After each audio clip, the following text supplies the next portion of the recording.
How to log into your JetBlue account. Let's get started. Launch your preferred browser. At the top, you're going to see the search box. Type in JetBlue Airways and then search for it. Different website links will appear. Navigate to this one website option, jetblue.com. Open it. You'll be directed to the official website of it. Once you're in the website, at the top right corner, you're going to find this option, TrueBlue. Click on it. With that, you're going to get the option of Sign In. Click on it. You will land to the login page. Now from here, you can easily get access to your account. All they have to do is provide your credentials. Go ahead and type in your email address. Then type in the password. In the case you have forgotten your password, click on this option to recover it.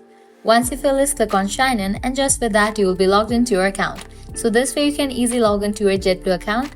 In the case you haven't registered for your account yet, you can click on this option and go through the process to register for your account.